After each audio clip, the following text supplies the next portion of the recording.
국민 앞에 석고대죄부터 하시오 하는 말을 심심찮게 듣는데 인사청문회나 예하간 정쟁시, 심지어 선거철 유세 때에도 가끔 튀어나오는 말입니다.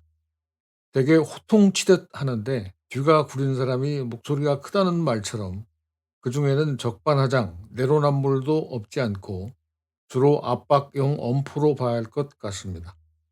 이 석고대죄는 원래 지프로 만든 거적 위에 꿇어 엎드려 큰 죄를 지었으니 벌을 내려주십시오 하는 뜻이죠. 그 본뜻은 바로 석고의 고자에 있다고 봅니다. 고는 볏짚, 거적인데 옛날에 죄인 시신을 거적에 둘둘 말아서 버렸다고 하죠. 죽을 죄를 지었으니 신을 거적에 말아 버려주십시오 하고 왕 앞에서 죽음을 무릅쓴 각오, 결기를 보이는 것입니다. 과거사에 그 사례가 꽤 많은데 죄다 그런 뜻이었을까요? 실제 사례 몇 개를 먼저 보죠. 두 차례 전란을 겪은 책임에서 자유로울 수 없었던 조선의 선조는 왕권 회복과 혼란한 경색 정국을 타개하는 돌파구로 임난 당시부터 무려 21번이나 선위 파동을 일으켰다고 합니다.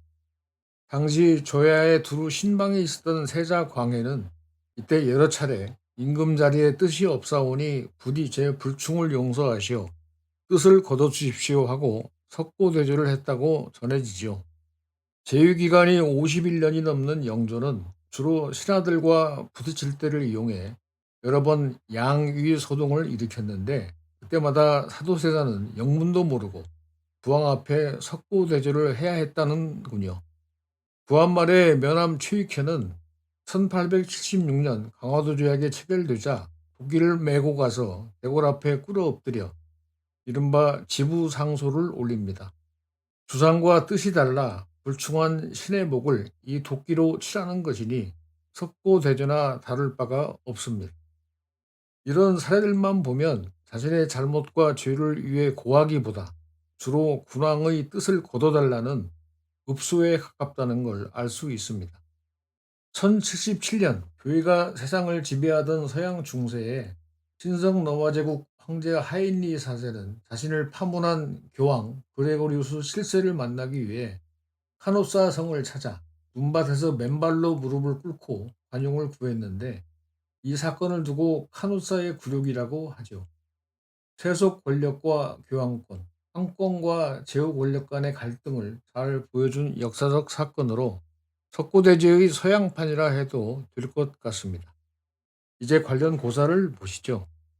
범수는 전국시대 위나라 출신으로 모함을 받아 고문 끝에 거적에 쌓인 채 변소 앞에 버려지는데 간신히 위를 탈출해 진으로 망명을 합니다.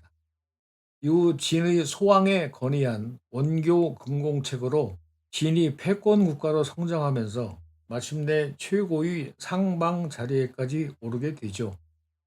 그 뒤 조나라 정벌 과정에서 그가 장수로 천거한 정한평이 조군에 포위돼 그만 병사 2만 명과 조나라에 투항하는 사건이 일어납니다.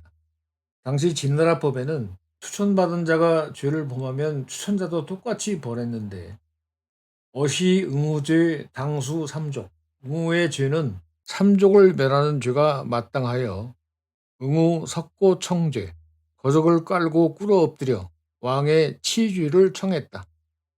여기 응우는 범수를 말합니다.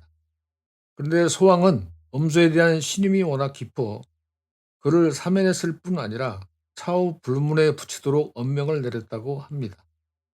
이처럼 석고대죄는 스스로 자진해서 하는 것이고 죽음을 무릅쓴 참회에 가깝다고 해야 할 텐데 요즘 남용, 오용을 하는 바람에 그 의미와 가치가 반감 퇴색됐다고 볼 수 있죠. 함부로 쓸 말이 아닌 것입니다.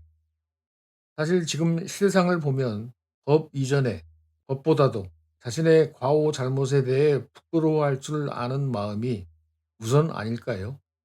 더도 덜도 말고 서로가 염치의 치만 알고 실천해도 우리 사회가 지금보다 훨씬 더 밝아질 것입니다.